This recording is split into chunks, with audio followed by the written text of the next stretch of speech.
know how good of a worker you are from a quiz. When I first started applying to places, I answered those questions truthfully. But then when I was getting desperate, I just answered strongly agree or strongly disagree. My opinions were never somewhat. This one time I applied to a grocery store and this woman took me in the break room and then she told me to wait and then she left for 20 minutes. Yeah, I timed it. And I didn't want to start playing on my phone just in case she came back and saw how irresponsible I was being. So I seriously just sat there doing nothing for 20 minutes. And I was in the break room. Other employees just walked in and out and no one was acknowledging my existence. Does that mean I can just walk into any other break room, just sit down and no one's gonna stop me? But then the lady finally came back with another girl, and this girl was being trained to be a manager, so the lady was using me to teach her how to interview people. So they sat across from me and they were just talking to each other and they were saying stuff like, so you can't ask him if he's 18, you have to ask him if he's over 18.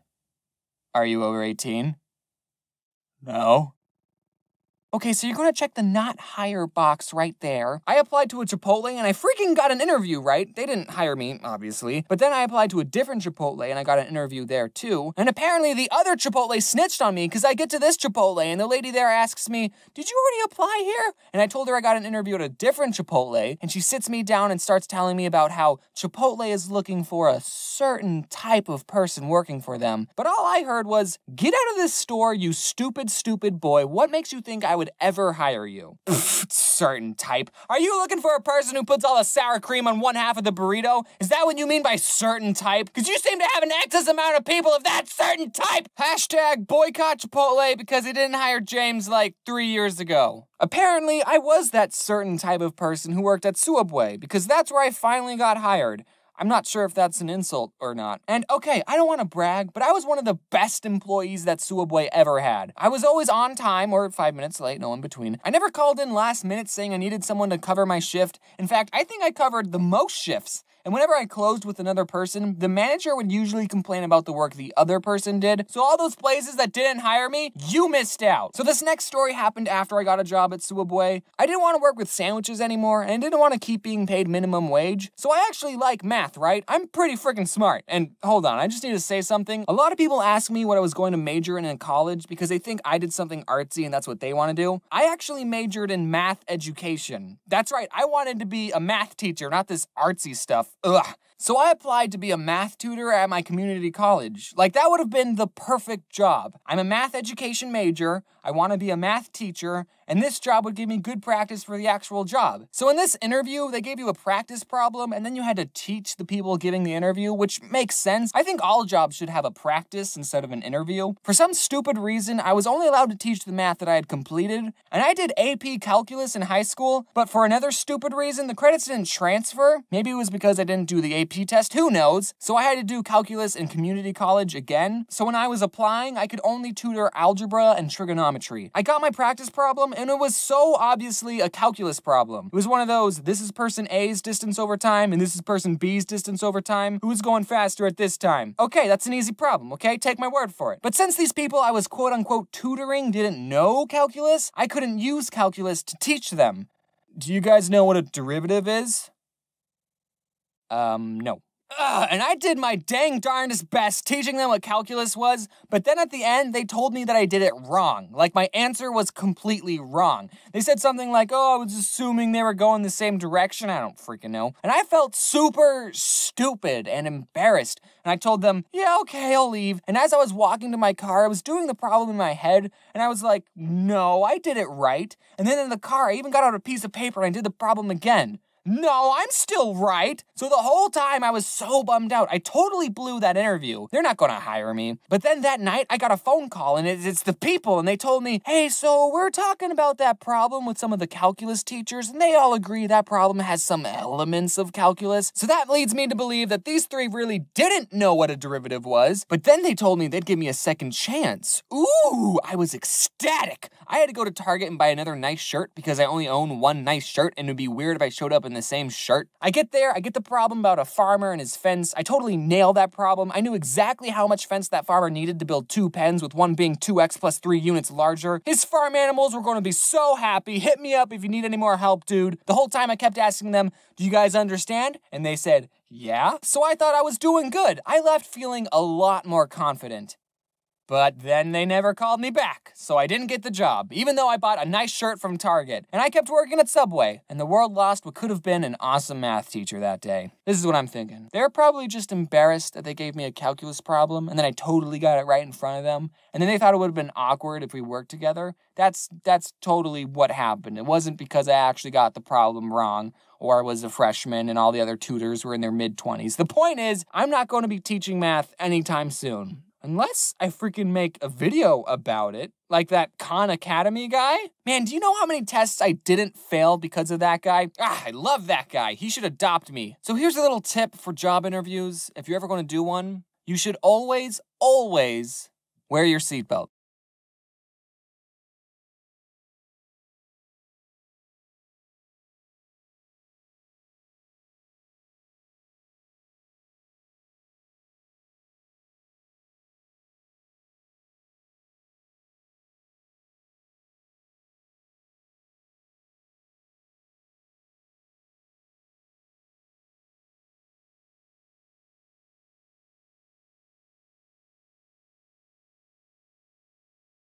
What happened?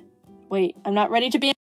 I just recently realized that the majority of my school days are over. I don't know about anyone else, but I used to think to myself, ugh, school's never gonna end. 12 years plus college is so long to spend just in school. And now, all of a sudden, it's practically over, and it's like, what happened?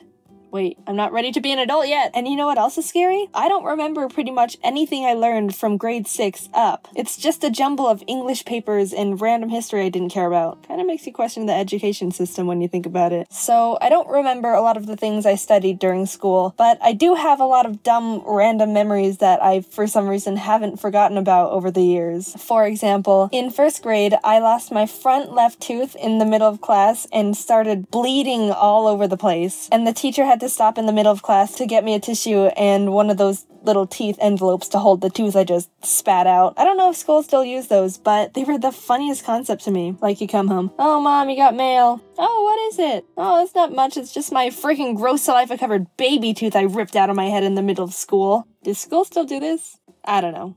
I hope so. Oh, Jaden, that's a funny memory. I bet you don't remember what you were learning about while you bled on everything. Nope, you're wrong. We were learning about emperor penguins. Thanks for remembering all those important details, brain. Appreciate ya. I also remember everyone in school kind of fit into a category. Athletes, popular kids, nerds, anime nerds, emos, you name them. What kind of kid was I in school? You guessed it! The quiet one who never talked at all. Growing up, I was a shy, quiet person, and I always only had 1 or 2 friends in a class, if any. I mean, I'm still pretty reserved, but I mean, that's another point. I was so shy that one time my nose started bleeding randomly in the middle of a class, and I was too quiet to get up and excuse myself to go to the bathroom or the nurse. So I silently just raised my hand, waiting to get permission to leave. And you know what happened? The teacher took 5 minutes to call on me. I spent 5 minutes panicking, trying my best not to bleed on anything.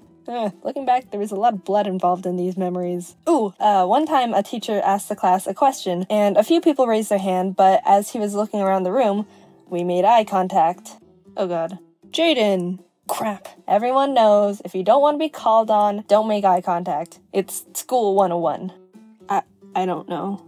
He went on to someone else who had their hand raised, which he should have done in the first place. If someone doesn't have their hand raised, it means they don't have the answer. Don't be mad when you call on someone without their hand raised and they don't have an answer. So he continued his lecture, and I started calming down from the surprise spotlight. But a few minutes later, he had another question. Can anyone define a peninsula? Oh, I know what a peninsula is, but I don't know how to describe it, so I won't raise my hand.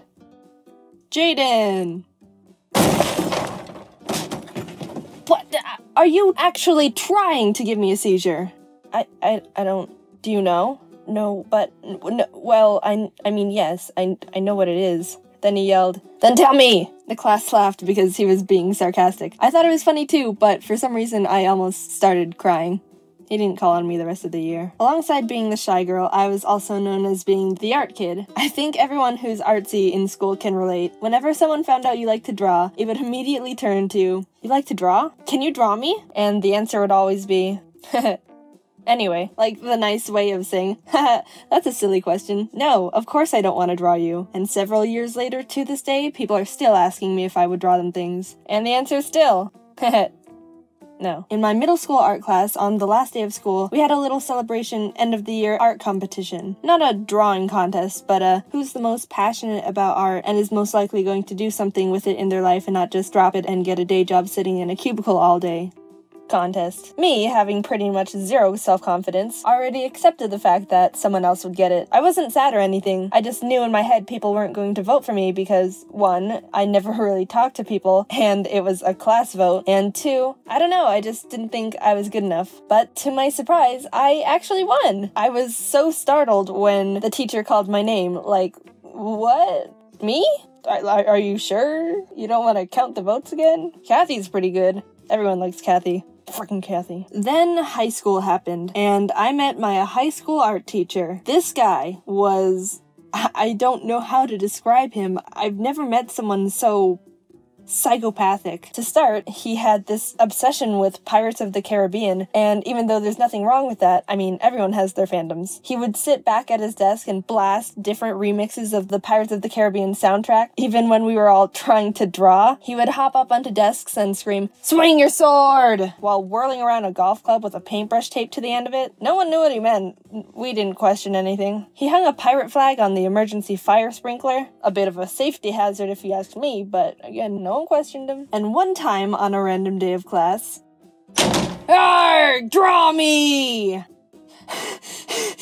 He burst through the door dressed up completely like a pirate, screaming in people's faces and running around like a crackpot. I didn't take his class anymore. But that was not the end of Mr. Captain Jack Sparrow, nope! You know why? Because he was one of the tennis coaches, yep! And you all know who was on the tennis team. It wasn't that bad because he coached the boys' team. His ex-wife coached the girls. She got fired later on for sleeping with the track teacher, but this story isn't about her. So he'd be there while we were on the next court with our own drills. And one practice, I don't know what happened, but all of a sudden he got super hyped out of nowhere and started yelling and making a commotion, and we all kind of just stopped and looked over at him like, okay, what's he doing? And then he started yelling, "I'm gonna jump over the net!" And the rule of tennis for everyone out there is, don't jump over the net. We were all just standing there like, what the heck is going on? And then he started running to actually do it. And you know what happened? He safely jumped over the net. Wrong. His foot caught the top of it, and it slingshotted him face first into the concrete. This is why you don't jump over the net. You need to take him to the doctor. And she's like, nah, he's fine. Like, no, seriously, he could have a concussion. That was a hard hit. He's alright, he'll shake it off. Dude, so his ex-wife took him to the doctor, and we all just stood around for a while. I don't think he had a concussion, but he did get 2 black eyes and had to wear sunglasses in class for like a month. And that was school for me, there you go. Hey dudes, it's been a while since I've talked to you. Sorry I took so long getting this video out. I'm gonna start uploading more frequently now, so yeah. I wanted to let you know real quick before the recording bloopers, there's new t-shirt designs in the shop now, so you— Hello everybody! Friends, hello friends. I've got a special surprise for you all today.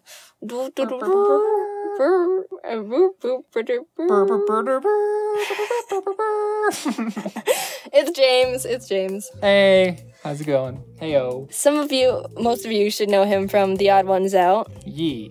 And if you don't, you better get on that because he's like the funniest channel. Thanks. It's a fact. We became friends a little while ago, and I thought it was about time to have you on the video. Thank you. So coincidentally, we both live in the oven that is Arizona, and we wanted to share our thoughts and opinions on it. Like, don't get us wrong, we love it here. Well, I mean, love is a pretty strong word. We don't completely despise Arizona. But there's just some things about it that are just like, eh. So we're gonna talk about them, and yeah. There's no trees here. 1, the heat. You talked about it a lot in your own Arizona video, James. And if anyone hasn't seen it, I suggest you watch that because it is a pretty A1 video. Thanks. But don't do it yet, because you still gotta watch this video. Yeah, don't watch that video. Yet. It gets absolutely scalding here. What, the record last summer was like 120 Fahrenheit, something like that? Yeah, oh yeah, it was unbearable. Like, shoot, Arizona, slow your roll with the heat. We're not eggs trying to be boiled over here. And some people do that. They try to fry eggs with just the sun. You can look it up. It's a thing.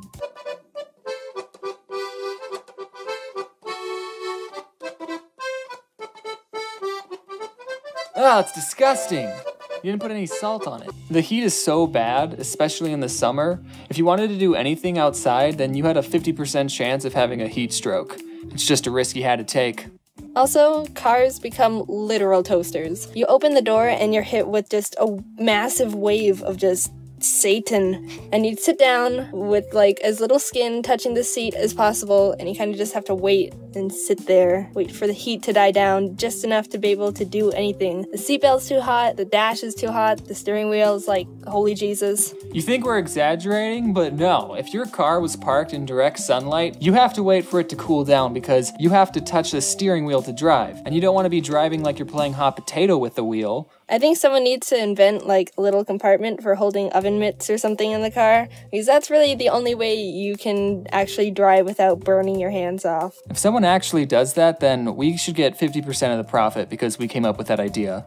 And then when you're all done and you get out of the car and you hear your sweaty back being pulled apart from the leather seats like a sticky note.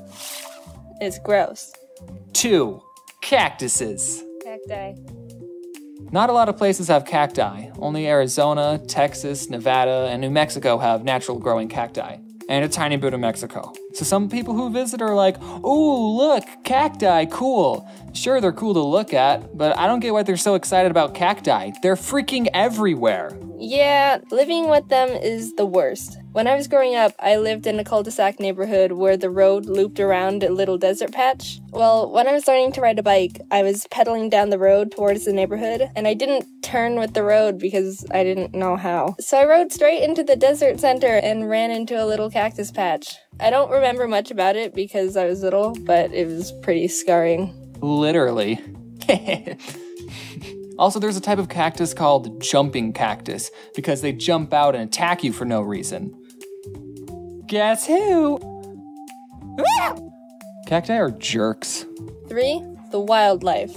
Everyone always talks about the scary scorpions and snakes here, and yeah, they're pretty sucky to have to deal with. Yeah, one time this big scorpion... But no one ever talks about the friggin' javelinas! If you don't know what javelinas are, they're wild hogs. And they're scary as freak. They're mean, and they'll run after you, and they travel in packs, and they're smelly. I've never had to deal with those before. Well, let me tell you. The only way you can get them to not attack you is to feed them bananas. But then they start coming back because they want more bananas, and you're stuck in this loop forever feeding them all your bananas out of fear.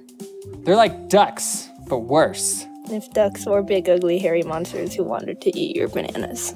Me and my siblings used to capture lizards for fun, and we would just hold them. But sometimes we would accidentally pull their tails off. Did you know that lizards' tails still move even after you pull them?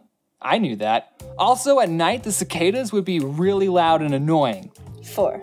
There's nothing to do here. That's why me and Jaden are artists. You get to stay inside and do fun stuff, while not having to worry about dying of heat stroke. Arizona's kinda really boring. There's not much to do here in terms of entertainment. Sure, there's like zoos and aquariums and like mini golf. And friends, if you have those. The other main option is dirty water parks. I've never been a fan of water parks. They gross me out. Everyone shares the tubes and the slides and the water with a very minimal amount of clothing on. Like, who knows what's in that water? Especially the wave pools. It's like a public bath. I've seen people take hot dogs into them too. It's like dirty public hot dog bath. I guess the one I like here is Sunsplash. Same. Wait, did we go to the same water park? The same Sunsplash? I mean, it could be a possibility. Did you go on the green one where the floor would... Like, the floor would drop? Oh my god. OMG. So yeah, that's the video. I need water, but my thing's all the way in the corner of the closet. You can get up and get it. ASMR. Hey, we should make an ASMR video. Stop. The beloved. Water. Shrek. So yeah, that's the video. James and I found out we probably went to the same dirty water park when we were young and never knew it. And everything's come full circle. Yeah, the food was pretty expensive. Hope you guys enjoyed us complaining about where we live. If you want to hear some more of the pros and more cons of Arizona, like fruit, old people, and haboobs. Go watch James's video, and of course, if you somehow didn't know him or his channel, you gotta check that out too. So, thank you. Thanks for watching. Thank you for the watching. The watching, thank you for Thanks for the watching. Bye. Bye. Okay, ready? 1, 2, 3.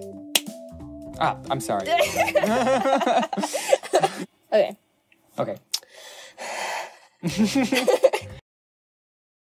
Important things that I worry about, but I'm just gonna talk about the stupid ones that'll probably make you think I'm just dumb. You may or may not have picked up on this yet, but I'm not the most confident, brave, whoa, hey, look at me, I'm totally the best kind of person. I'm shy and nervous and self-conscious and a mess. There's a lot of bigger, important things that I worry about, but I'm just gonna talk about the stupid ones that'll probably make you think I'm just dumb. Gotta keep it upbeat and entertaining. I can't be creating swirling vortexes of existential crisis and self-doubt. Yet. Judge me if you want, but I mean, I can't help but be pointlessly freaked out about these things. I'm sure you've got your weird triggers too. Loud flushing toilets. I can't remember a single moment of my life where I haven't been scared of loud flushing toilets. It's just the fact that, especially if you're in a stall, you're locked in this tiny space with this solitary, isolated toilet bowl, and it's always a gamble. Some toilets are really nice and quiet, and they just go... It's the frickin' biggest relief of my day when I think a toilet's gonna pull some ungodly sound out of nowhere, but it turns out to be practically silent. I get overwhelmingly happy. Probably too much to be considered normal anymore. But then there's the ones you flush, and all of a sudden you've just released Satan himself and 1,000 tortured souls from the fiery pits of hell. Just...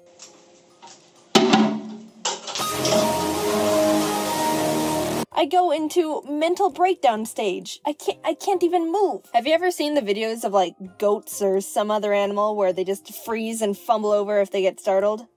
That's me. But I don't fall down. If I'm in a house where there's a bunch of extra room in the bathroom, I get as far away from it as possible, immediately. But again, if I'm in a stall, I have to end up just pressing myself against the door as much as I can and wait for it to end. Jaden, you bimbo, if you're so terrified, why don't you just leave the stall? Well, good sir, have you ever noticed that bathroom stalls tend to mainly open inwards? That means in order to leave, you gotta step closer to the toilet. No thank you. That's the opposite of what I want. I'd rather just be a frozen victim for 10 seconds. Why do factories even make loud flushing toilets anymore? Just make them all quiet. Please? I'm getting tired of pressing that dumb button, and all of a sudden all the Jurassic Park movies start screeching at me at the same time.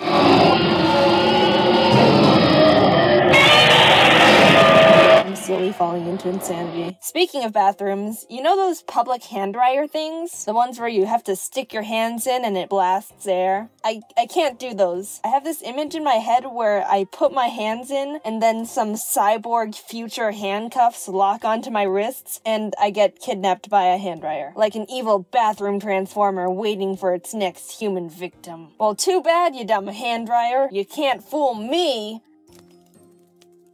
And speaking of hands, I am just on a roll with these transitions today. I'm self-conscious of them. No, I'm not just afraid of hands in general. That's chirophobia. I had to look that up. I have this dumb thing where my hands are always cold. Not just like, oh, your hands are a bit cold. They're frigid. It's so bad that I'm actually very nervous about shaking people's hands or giving high fives just because they're so cold. Whenever you meet someone new, you normally shake their hand. Well, I don't want to shake their hand if their first impression of me is gonna be, hi, I'm Jaden.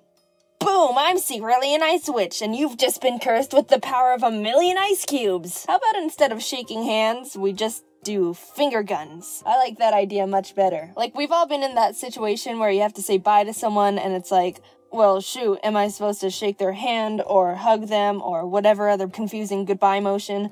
Just do finger guns. Less confusion. And contact. I'm sure the misophobes can agree with me on that one. And with high fives, normally it's not that bad, but I still try to minimize it to the least amount of physical contact as I can. Someone goes, high five, and I just smack their hand as fast as possible. It's weird and noticeable sometimes, but trust me, I'm doing you a favor. What else can I be stressed about? Time limits in video games. The less amount of time, the worse it is. I just can't stand the feeling of a constant, you better hurry up and complete your mission, you only have a limited amount of thinking time, every action you do that has no impact on furthering your path is a mistake, you're doing everything wrong and your inevitable punishment is steadily approaching. Even in Mario. I mean, it doesn't affect me too much because the timer is up in the corner and not in your face like some games, and there's typically a lot of time, but as soon as that music gets faster, oh boy, everything just got intense. Oh, I'm in trouble now. Time to sprint. No time to look for secrets or nothing. I'm about to have an aneurysm here. Our lives are a time limit when you think about it. Back when I was a kid, I had this Game Boy Advance SpongeBob game, and for the second level, you had to get SpongeBob to the top of Sandy's treehouse by hopping up branch platforms. But the thing was, there were bird baths scattered around, and you only had a limited amount of time to get to the next bath before SpongeBob dried out. I was so scared of running out of time, I never got past the level. I stood at the bottom, just sitting in the bath, occasionally stepping out only to get extremely panicked to see the time start ticking down and hop back in. I really want to play that game again. I've gotten better at video games since then, and I kinda want to experience the other 95% of that game. Okay, so since I have zero self-control when it comes to video games and nostalgia, I went out and I bought the game. I bought the game again because I wanted to play the level and prove to you that I can beat it. So yeah, I'm just gonna, I have my Game Boy and I'm gonna play the level. Look at this nostalgia though. I haven't played this in how many years? At least 10. Oh my god. What am I doing? This is one of those games where it didn't even save your progress. You had to enter a password. Oh my god, the pressure's on actually. Look at this. It only gives you 20 seconds. What the heck? That's pressure at the max. Alright. Oh, look at SpongeBob. And then you get like the spatulas. People are gonna say, get the- Hey, it's Ari! Thanks, Ari. Should I become a gaming channel? This is totally gaming channel status. Oh no! Just kidding. And, alright, see? Dang. Hot and cold. I don't know what my problem is here. I've just never liked it. If you don't know what I'm talking about, hot and cold is a game where you try to find something based on audio hints other players give you. Cold means you're farther away. Hot means you're getting closer. So basically, you're walking around aimlessly while other people are screaming at you. That's how my mind interprets it anyway. I can't cope with the constant input from people based on my every action, and it gets worse when I'm getting closer. With every step, people are getting more and more intense at me, and I feel like something's just gonna pop up out of nowhere and, stab me. You're getting warmer. You're hot. You're steaming. You're on fire. You're in a volcano! Stop! You're freaking me out! I can't handle all this intensity! I just want to run away back to the cold area. It's calm over there. It's chill. Last one I'll talk about here. Before YouTube, and even since I was a kid, I've always been self-conscious about my voice. But for different reasons. When I was young, somehow I started believing, wow, my voice is really low compared to other girls. People are gonna think I'm a boy. That one didn't make too much sense. I don't know how I came to that conclusion. I don't believe that one anymore. But recently it's been more of, my voice is weird and awkward and mumbly, and I don't like it. I'm really reserved, so I think since I never did much talking, my voice wasn't able to develop as much and get as strong as it could be. It's funny, when I first started making videos, when I had to sit down and record, which back then only took like 15 minutes, which like, I wish it only took 15 minutes to record audio now. But even after those recording sessions, my throat would hurt and end up being really sore because I wasn't used to talking that much for that long. It was kind of pathetic. But now it takes literally 6 hours to get my audio done, so I've come a long way. I've been swaying back and forth between being self-conscious and just being okay with my voice because I still think it's a bit too mumbly and weird. But I've been reading some comments like, oh, Jaden, I really like your voice. Which, I mean, thank you. But I don't really see it. But if you enjoy it, then I'm glad. My vocal cords say thank you. Thank you. There's a bunch of other things I wanted to talk about that I didn't get to mention, like phone calls. I can't really handle phone calls. This day and age, people seem to only call if they need something or along that line, and I just think, what do they need? What are they gonna ask me? what if I don't have an answer? What if I waste their time? I don't know what they want from me. The possibilities are endless. Oh my god! And then I end up not picking up the phone. And just freak myself out. Also, eating food in front of people. I know that one's a bit more common, but I'm really, self-aware about that too. I feel like someone's gonna judge me on what I order and how I eat it and other nonsense that practically no one does. Yeah, I don't know. Maybe I'm a freak for being nervous about so many things. Maybe I'm not. I don't really know anymore. Talk to you later, bye. I'm doing finger guns.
So I was sitting in the doctor chair because I was about to donate blood, because I do that, and I was thinking, ugh, the next video is like 6 minutes long. That's twice as long as my other videos. I need to come up with a super short video to keep my viewers So I was sitting in the recovery room eating my pretzels. You know, okay, what happened to the good food you'd get when you donated blood? I remember a year ago when I started donating, they had fruit snacks and double stuffed Oreos and apple juice. Now it's like, here's some water and some pretzels. You're a real hero, you know? Like, that was one of the main reasons I donated blood. Oh, you saved so many lives, thank you. Yeah, just give me my Oreos. Like, if I was roommates with Dracula and he offered to cook me a meal, like a good tasting meal for a cup of my blood, I would accept it in a heartbeat. I mean, not every day, obviously. Maybe like every Friday. So this all happened about an hour ago. Well, probably like 2 days ago when this video comes out. And if you're watching it a year from now, it happened about a year ago. So sorry if I don't sound as animated as usual. So it is entirely possible that someone watching this has my blood in them. And I think that makes us related by blood. So I got into the blood donation business because my dad has O negative blood, which is the universal donor blood. They keep O negative blood on ambulances because O negative can give to everyone. There's no blood tests needed. But I'm O positive, which is the most common blood type. So I'm not special. One time I was in a child development class, and I don't know how the topic came up, but my table started talking about blood types. And I said, oh, I'm O positive. And this girl across from me says, oh, I forget mine, but my doctor said I'm the universal donor. And I said, oh, that means you're O negative. And then the teacher walks by and is like, oh, you're talking about blood types? What are you,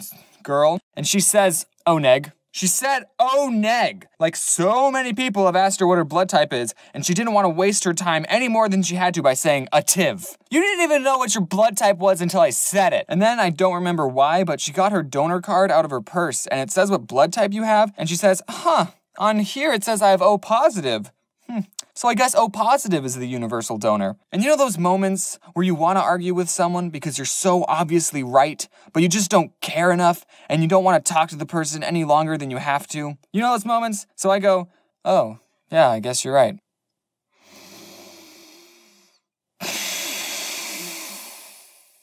Okay, so now we're at the end of the video. If any of you can donate blood, you should actually really go because it's a really good cause. And I think you need to be 18 to donate. That's how old I was. And okay, so I'm thinking about adding this new thing where I answer some of your questions. Here we go. Zenfix asks, why do you draw your comics at night? Well, it's because I work on videos and do school in the morning. The Foxy Squad YouTube asks, make tutorials, please. I can't even make the squares. Frowny face. Okay, geez. Everyone else can leave. This tutorial is for Foxy Squad. Okay, so I'm assuming you're new to Paint Tool SAI, that's the program I'm using. Here's the stabilizer bar. The bigger the number is, the more stable it is. Just mess around with it. This has nothing to do with making squares, but I didn't know about these for the first 2 months I started. Also, it only works with tablets, not these numbers. I know what they do, but don't touch them. Okay, so making a perfect square. Oh, look, this canvas has the same height and length. It's a square. Boom. So if you press this button, it makes a new line art layer, and it's different than the other layers. And this layer makes all your drawings a vector. Use the straight line tool to touch the 4 corners of your canvas. Boom, you got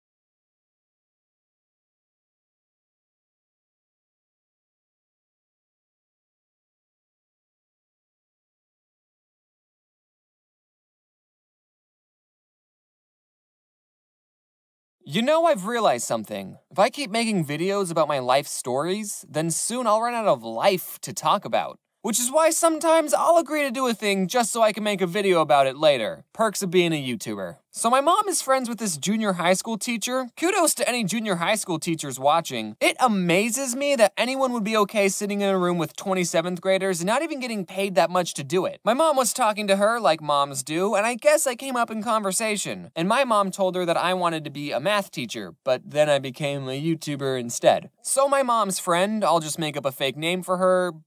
I'll just call her Mom's friend. Mom's friend comes up to me and says, "Hey, would you be interested in helping tutor some 7th and 8th graders?"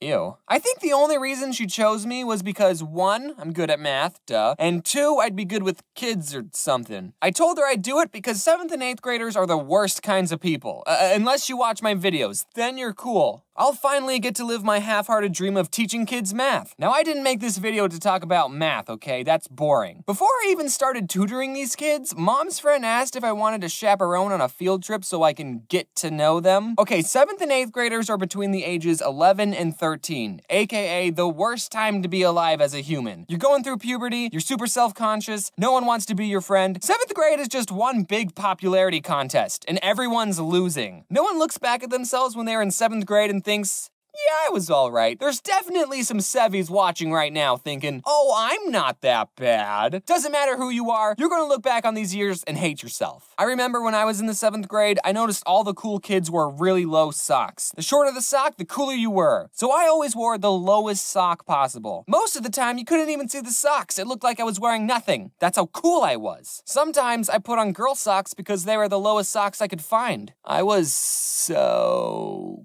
cool. Anyway, I was going to be chaperoning these kids on a field trip. They were going to the big college here in Arizona. Can I just say ASU? And this was supposed to get them excited to learn and pursue a higher education. Kinda awkward bringing me along, the successful college dropout. Hey kids, you should go to college. It's important.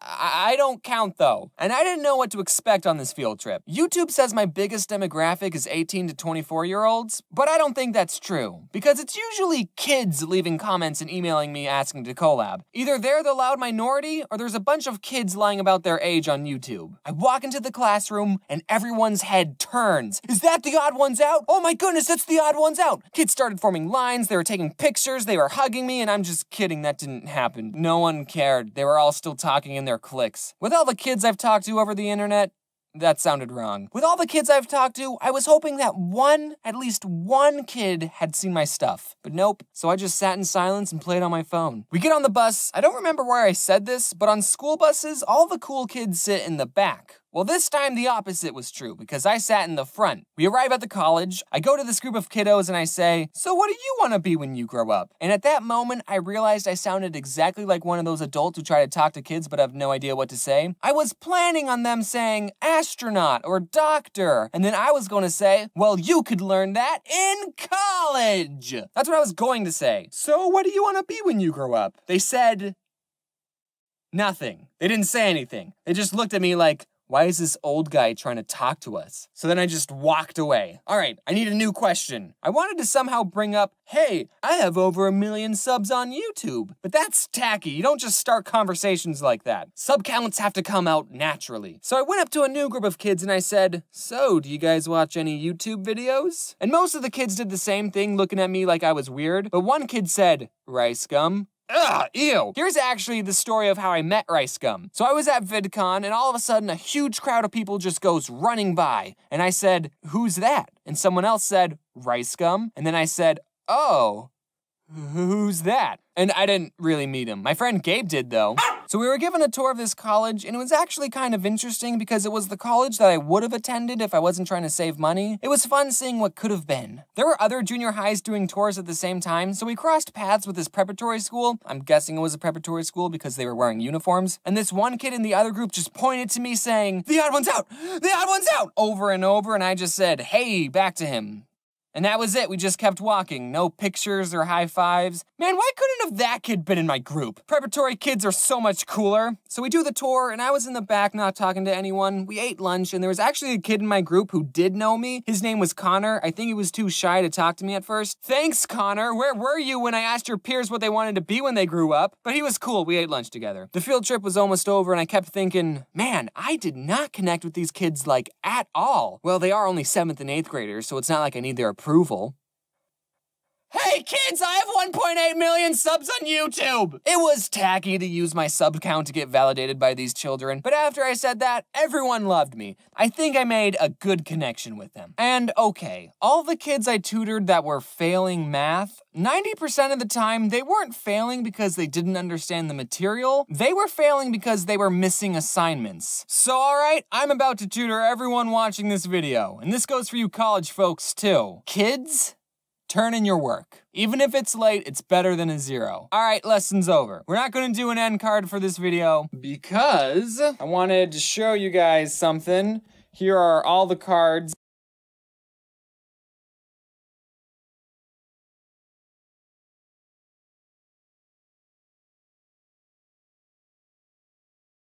Hi everyone, I'm here with Jaden Animations. Hi. Today we're going to be drawing Pokemon from memory. And yay!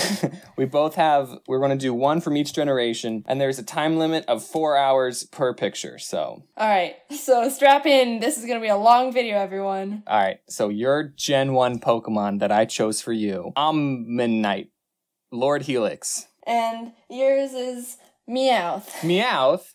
Yeah, we're starting off easy. Yeah, this is level 1. No reference picture, just art. My biggest, fear right now is being like, oh yeah, I'm a Pokemon fan, and then, drawing everything wrong.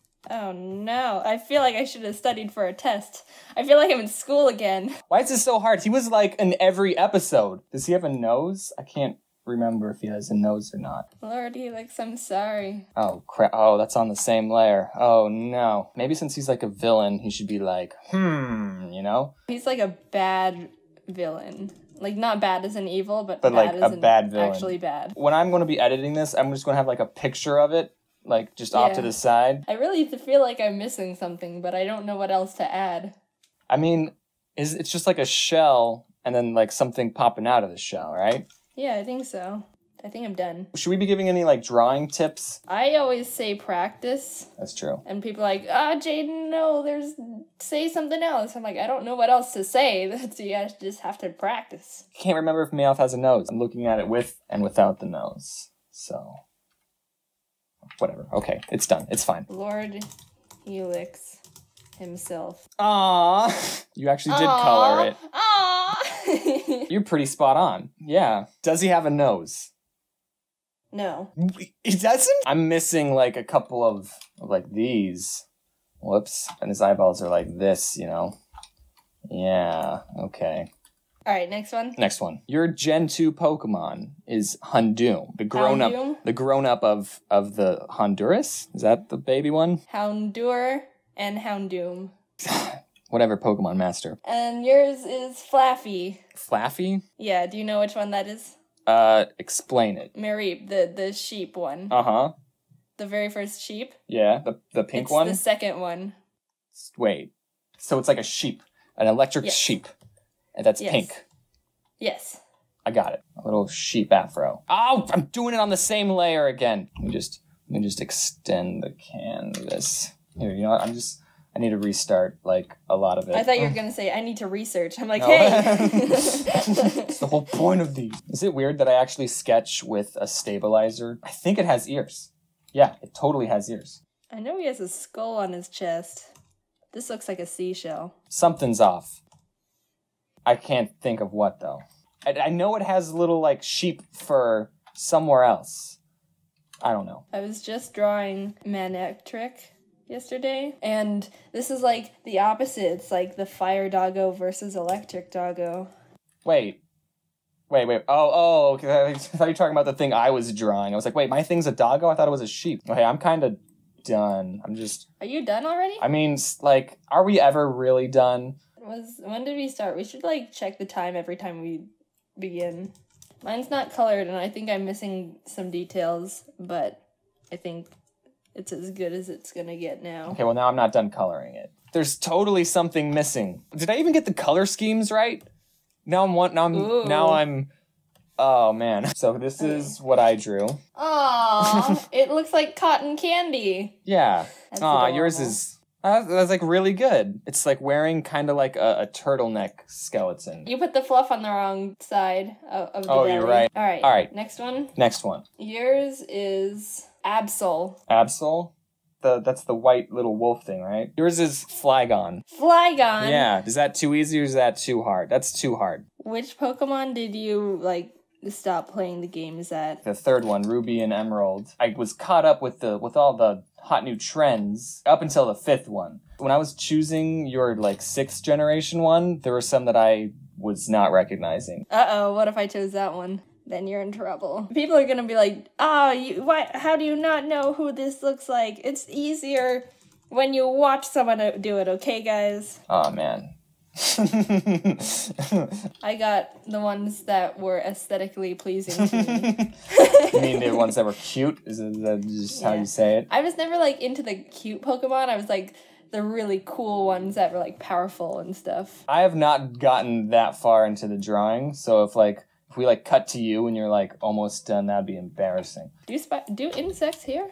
They have to. Do they? Is that a stupid question? Got a nice little profile shot of whatever the heck this is. Oh, I'm so glad we're not recording this and putting it on the internet. I think this is my worst one. Have you seen the new Ghostbusters movie? No, I heard it sucks. Oh, I haven't seen it either, so. If I had time to do line art, this would look so much better. I started doing the line art, but I shouldn't have. Okay, I'm gonna give you a secret. I haven't even seen the original Ghostbusters movie. What? Right? Yeah, I know. I wonder if I see this new one, since I don't have anything else to, like, judge it off of. I wonder if I'll think it's better. I shouldn't color. I shouldn't. Just I heard all your undos. Just pretend I colored in the rest of the claws. Here's what I drew. Oh man. Don't even give a pity. Aww. Oh wow, yours is good. Aww. Yours is, like, really spot on. Yeah, no, I was way off with my Absol. If Absol had a pre-evolution, that would be it. And it doesn't even have ears. I'm excited for this one just because I want to see what you do. All right, yours is Licky Licky. Ugh! Oh no! Yours is Floatzel. Is that the one Ash had in the cartoon? And it's like a water one? Yeah, he had a Buizel, which is the first one. And then it's the next one. I don't know what that looks like. Floatzel. Like float, and then zel, as in pretzel. Imagine an otter, but bigger, and he's got, like, floaties on him. This is so far not turning out that good. Do you think they make Pokemon ugly on purpose? No. Do you know Probopass? No. Is that, like, one of the new ones? It's like a rock one with a really big nose and a mustache. Oh, yeah. And it's really ugly, and a lot of people don't like it. I know a lot of people don't like the, like Garbodor? No, that's the sexy one that everyone likes. The garbage one. No, I think it was Garbodor. Oh. What's the sexy one that everyone likes? What were you talking about? I'm talking about the trash one. I've played all of them except for Black and White 2. That was when I had my falling out. I was like, yeah. But then I came back to it. Shoot, this is looking like a kangaroo. I kept thinking, like, there's something up here on the forehead, but I didn't know what. And you know what? I think it would look better with this. Do you think food tastes better when you didn't make it? Yes. Isn't it like you aren't used to the smell while you're cooking? I saw another thing where like people would have 2 glasses of milk and one was dyed orange. And then they're like, oh, this milk tastes better, but it was the same one. There's got to be some way we can turn this into a competition. Didn't like a whole bunch of different stuff happen with Minecraft? Now there's like a story now. Oh yeah, there's like an end. You do it and then like you can still play. I know it has the floaties. Now I'm just like seriously just like adding designs. I'm pretty much done. The tail always has some design on it. This is what I drew. And this is what I drew. Ah, you keep drawing them all really cute. Are you sure? I mean, whatever, okay. I didn't think you'd get this, but Looky Looky has a Wi-Fi symbol on him. Man, there was a lot I was missing. I knew there was something on his forehead. And he doesn't have ears. Yours is rufflet. Oh no. It's a bird one. It's like a bald eagle. It's like a baby bald eagle. Oh, okay, that helped me a lot. I was about to draw the wrong gen bird. So you have to draw crocodile. Wait, is that the first one or the second one? It's the third. What? Do you still know which one I'm talking about? It's a crocodile. Yeah. And it's red. And it's red. And the third one, he's standing up with his arms crossed. Or am I thinking, is the second one the one with cross arms? Little fun fact. My first games were Ruby and Sapphire. And my first Pokemon ever was Torchic, and that's why Torchic and Blaziken are my favorite. In the sprite, Torchic has 1 foot up, kind of standing up. I always thought he only had 1 foot, and then he evolved, and he's like, oh, I have a foot now. I have both of them. I always, Ratatat? I always put in like one too many atatas. Rat-a-tat-a-tat. Okay, I'm starting over. I know its eyes are like bulging. That's all I can think of. Kind of. There's like a part that bulges out, but it's not his eyes. What? I can't, Jaden. I can't. I'm just going to draw a crocodile. I can see the image. Right? In my head. Same. But I just can't. But I tried to draw that twice, and I've given up. How close are you to being done? I mean, I can call it quits. It's so not a Pokemon. You're gonna look at it and be like, that's just a crocodile. This is a weak round. It is a crocodile. Yours is Inkay. Inkay? Am I saying that right? Yours is Noivern. What is that one? Oh, is it the bat one? That new bat one? Yeah, and he's got like the ears. Oh, he does have ears. The one that I saw that I've never seen that before. It was hands coming out of a rock. Like if you held that one up and like a Digimon and you said, which one's the Pokemon? I'd be like, neither of them are Pokemon. This is not right, but I don't care. I'm making it cute. I wonder how many people are gonna dislike this just because we frustrated them. Like, I'm not taking it seriously anymore. This is why you need drawing references. Yeah. There's nothing wrong with drawing references. I saw a comment one time and it was like, Jaden, you use references to draw your Pokemon. I'm like, yeah. What else? Why are you mad at me? Oh, this is going pretty well. And then I just like stopped and looked at it and I'm like, oh, this doesn't look right. I'm not making it look cool. I'm making it look derpy. All right, and then it totally has little bat wings. Throw designs on the wall, see what sticks. This poor thing. Perfect. I'm done. All right, this is what I drew. This is what I drew. Aw. Aw. Every time I see him, it's just adorable. Thanks. Okay, the nose is not right. And man, his wings are a lot crazier than I thought. You got the V on his face. So these were my Pokemon. This one's not really a Pokemon. That one didn't count. What have we learned, Jaden? Reference photos are important. Thanks for watching. Yeah, if you haven't seen Jaden's video, you should. Please. I don't know if you could tell, but we kind of did a collab. Bye. Bye. Wear your seatbelt.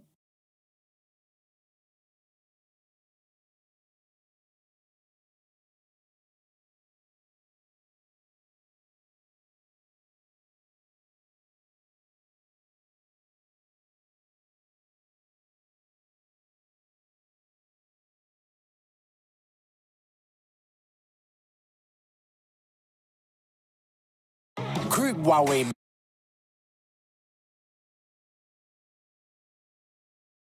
Hey there, Frederick. What you doing? Oh, hello, brother of mine. Why, I'm just studying for a math test tomorrow. That's pretty neat, Frederick. Braxton, brother, shouldn't you also be studying for the test? Well, you see, Frederick, due to my high levels of apathy and the stress of knowing that I'll never be good at math, I've decided to completely give up on even trying to do good on the test.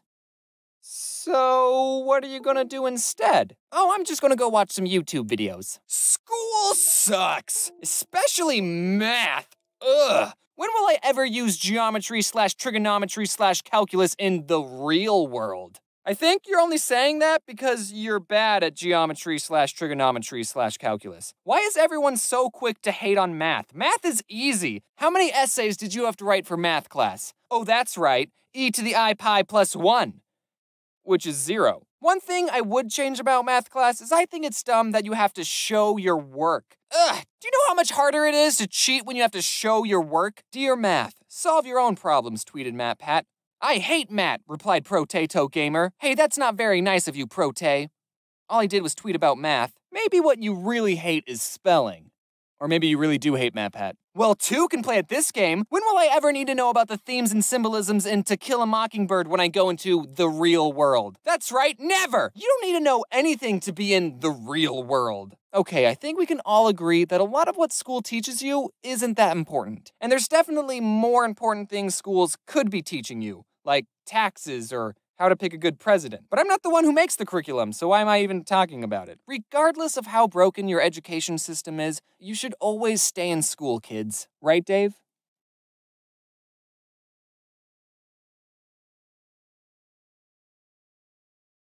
I was a good student in school, not counting college. And look how I turned out. I'm not using everything I learned in school almost every day. Sure, you'll probably never need to know that much about Shakespeare's plays. But hey, now you know how to read old-timey complicated books. And no, you'll probably never have to find the area under a curve ever, but now you can say that you can. And isn't that what life's all about? So enough with this introduction. I'm going to be telling you all some of my school stories.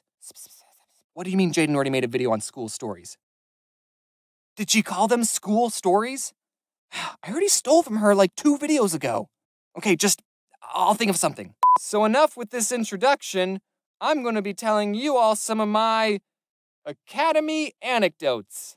So you know how guys can pee standing up? It's amazing. Ladies, if you've never peed standing up, then you're missing out. But there are some rules that apply with having the superpower. Like, don't go to a urinal right next to another guy unless it's absolutely necessary. Or if the urinals don't have a divider, then everyone can all agree to keep your eyes and mind straight. These rules have been taught to us at a very young age. By the time we were in elementary school, we were all pros at peeing. Except for some of us when we were asleep. But that's not important. So at this point in life, we all should have known what we were doing. But there was this one kid who I guess no one ever taught him how to pee correctly. This kid, I'm not going to say his race because it doesn't matter, but when he went to the bathroom, he would pull his pants and underwear all the way down to the ground. Some of the ladies watching this might be thinking, wait, is that not how guys pee? Ladies, you'll just have to trust me on this, but that is the most wrong way a person can pee. The first time I saw the kid doing this was when I was in the urinal right next to him. Pee faster! As us 2 bros were peeing, a 3rd bro walked into the bathroom, saw this kid's bottom, and just went, ooh, and walked out of the bathroom. I wish I could have done the same. How do you tell someone, hey man, when you pee like that, everyone can see your butt, so just... Here, let me show you how to do it. I don't know what happened to that kid, but I think he would agree with me that math is easy. He was Asian. When I was little, I had a very weird sense of humor. So in the 5th grade, there was this girl I'd known for a long time. We weren't strangers or anything. And one day I said to her, you have 2 big blue zits right there. And I pointed at her eyes. I was talking about her eyes. I called her eyes zits. Get it? She, immediately slapped me. Probably because the joke was so awful. And that was the first time I ever got slapped by someone who wasn't a family member. And yes, it was Priscilla, the girl I sat next to in the cardboard boat video. She claims that the slap was an accident and that she was just trying to fake slap me to scare me. But I think she was really just self-conscious about her eyezits. One time, my 6th grade teacher, who was the same height as all of us, threw a stapler across the room because we wouldn't stop talking. Here's an anecdote about the first time I got detention, and it isn't that exciting. I was in the 7th grade and our class was at a computer lab, and the kid sitting next to me, his race doesn't matter, so I'm not going to say it, Asian, kept changing the computer wallpapers to cats and he kept showing me. To be fair, I thought what he was doing was hilarious. Then I asked him, can you change the background to Chuck Norris? That just goes to show you how long ago this story took place. He showed me what he did, I laughed, but then the teacher said, "Who's changing the wallpapers?" She was able to see everyone's screens from her computer, and the kid said, "Me and James were." Dude, don't bring me into this! You were the one changing the wallpapers. I mean, I was involved a little, but don't drag me down with you. We ended up getting detention, except my school didn't call it detention, they called it CARE, which I'm sure was an acronym for something. If it wasn't an acronym, that would have been a weird thing to call detention. Let's just say it stood for Kids Are Really Extra. The whole time I was in CARE, I kept thinking in my head, don't cry, don't cry, don't cry. If they see you cry, you might as well move to China. And that was the only time I got detention. Except it wasn't called detention. So I still have a clean record. All right, here's the last anecdote. This one happened when I was in the 11th grade. I was in an AP US history class, and I had it for a 0 hour. So that meant I was at the class before school even started, and I was way too tired to learn about presidents. I was sitting in class when all of a sudden I sneezed very loudly. And it was an above average sneeze, like one of those sneezes where you had to lean into it. And after I sneezed, this kid near me said, "Hey, yo, Mr. Teacher, can we get some tissues? This boy's got a bloody nose." And I thought, oh shoot, I do? Well, that sneeze was pretty violent, and I did pick my nose a few minutes ago. And then the teacher looked right at me and said, "Oh, yeah, you can just go to the bathroom." So I got up, and as I was walking to the door, I felt my face and realized, wait a minute. I don't have a bloody nose. I turned around and there was a kid who actually did have a bloody nose walking towards me. I'm not going to say the race of the kid because it doesn't matter. Canadian, but I was in a pretty awkward situation. So I punched myself until I actually did get a bloody nose. Nah, I'm just kidding. What I really did was I said out loud, "I have to go to the bathroom too." And then I left. I didn't really have to go to the bathroom. I didn't want to see another exposed butt anyway, so I just waited outside awkwardly for a long time. I got an A in that class, by the way, if you were wondering. I still don't use anything I learned in that class. Before I begin this end card, I just want to say that I got some brand new shirts and sweatshirts up in the merch store, just in time for Thanksgiving. Look how snazzy those shirts look. Don't you just want to buy them? Oh, and also this Harry the Moth shirt comes with a Harry the Moth pin. I'm thinking about releasing some more pins in the future, so just keep out on the lookout for them. I want to explain a joke in the video because it was very funny, and you won't get it unless you know the context. Remember that part when I said, "right, Dave"? You know, I never really understood trigger words until I got roommates. I hated my roommates, except for you, Isaac. He watches my videos. Oh, James, you didn't hate your roommates. You just mildly disliked them. Yes, I did. When I first moved out of my house and went to college, the day I moved into my apartment and I opened the front door, this is what I saw. Keep in mind all the buildup that has gone into this moment. First, I had to get accepted into the school, then pick my major and classes. Then I had to find an apartment close to the school and get everything set up there. Then I had to pack everything up into a suitcase, kiss my dogs goodbye, and then be all on my own for the very first time. I opened the door to where I'd be living for the next 8 months, and this is what I see. Someone sleeping on a couch, he was wearing some bright fast food employee uniform, the TV is on, there's a Halo 5 poster hanging on the wall, the sink, counter, and table is full of dirty dishes, there's a big industrial-sized trash can that is overflowing, inside the fridge there is an empty box of Dr. Pepper, a bottle of ketchup, and a jumbo Costco-sized pack of hot dogs.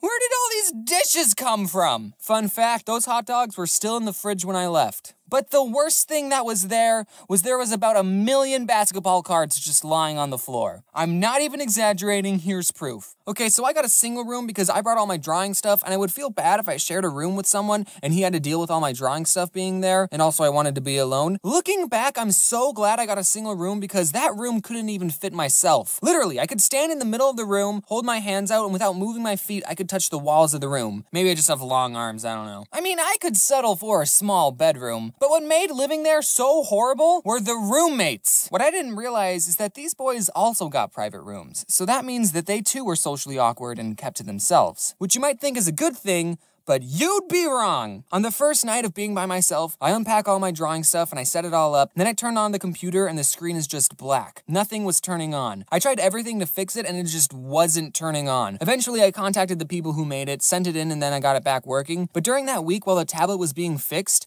like seriously, no joke, that was probably the worst week of my entire life. I'm being serious. Making comics and YouTube videos was what kept me sane. And that first night of being on my own and my tablet broke, I cried, guys. I couldn't even eat food, I was that sad. I hit rock bottom. I remember just watching Captain Sparkles and Game Grumps highlights all day. But then the day I got it back, I was a drawing machine. I posted a comic the very same day. So let's spend the rest of this video talking about these previously mentioned roommates I had. The first person I need to talk about is Isaac. He was the only one that I like, and he's also the only one I told that I made YouTube videos. Now this boy wore Obey hats, he vaped, and he said stuff like, "That's dope." But you wanna know why I liked him the most? Because he did the dishes! Like, me and him did the dishes. It wasn't just him, okay? I'd probably never become friends with him in any other circumstance. Just wanted to say that he was the cool one. I like him. Hi, Isaac. I miss you. I was looking at this post on the internet, and it was where the old memes are today. And for the after picture for the Scumbag Steve meme, it looked exactly like my roommate, who I'll just make up a fake name for, Steve for convenience. I'm pretty sure I was roommates with a meme. Just put a fedora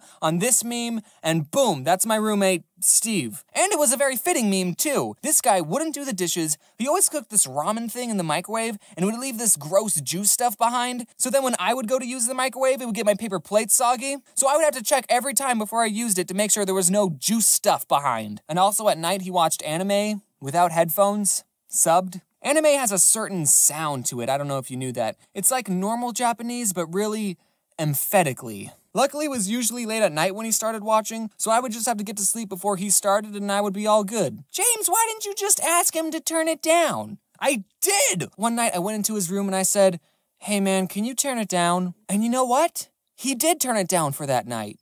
That night. That one night. The very next night, but you know, he wasn't too bad. He would spend most of his time in his room playing video games, and I would spend most of my time in my room drawing. So except for the microwave juice thing, we didn't get in each other's way too often. Here's actually a funny story. So when I was filming the part in the vegan video when I crumpled up Oreos over Reese's Puffs, Steve walked into the kitchen and he saw me filming this sugary vegan concoction, and I just said to him, "Don't ask." Okay, so here's the roommate that I hated the most. His fake name will be Hunter. He was the one asleep on the couch when I first walked in, and he was the one who had collected all those billions of basketball cards. Just basketball cards. And he kept them all in the front room. What's the point of having sports cards when you can't even play with them? I mean, I spend money on Magic the Gathering cards, but that's because it's an actual game that you can play with friends. What do you do with sports cards? I mean, I guess you can leave them in the front room of your apartment. Maybe one day your roommate might make a video about it, though. He left his Mountain Dew bottles on the floor, he farted in public, he would always complain that Steve didn't do the dishes, but he wouldn't do the dishes either. One time I was tired of doing everyone's dirty dishes, so I bought a big stack of paper plates for everyone to use, but Hunter took the paper plates to a party without even asking me, and he didn't even bring them back. But the worst thing this guy did, one day he told me, "My ex-girlfriend doesn't want our dog anymore, so he's coming to live here." What? So this boy wants to bring a dog in an already very small, cramped apartment. I couldn't believe this. The dog's name was Snoopy and I loved him. Hunter would put him in his kennel at night, but one night I was like, "Hey, Hunter, Snoopy can stay with me if you want." And then boom, from that day forth, I was the one taking care of Snoopy. Snoopy would now sleep in my room, I would be the one who took him out for walks, and I fed him slices of lunch meat. What was great was that when I would go into the kitchen and Hunter would be watching TV, he would call for Snoopy, "Snoopy, Snoops, Snoops." But he wouldn't come. This dog would follow me everywhere. And then one day Hunter said, "Hey, do you just want to have Snoopy? I was going to get rid of him." And then I said I would take him. And then later that same week, Hunter moved out. He took all the toilet paper too. He basically gave me a dog. And of course I loved that dog. But we lived in such a small space and I was always busy with school and drawing. I knew these weren't the best conditions for a dog to live in, and I'm pretty sure my apartment didn't even allow pets. So I asked people I knew if they wanted Snoopy, and my grandma got one of her friends to take care of him. So I dropped Snoopy off and I've never seen him since.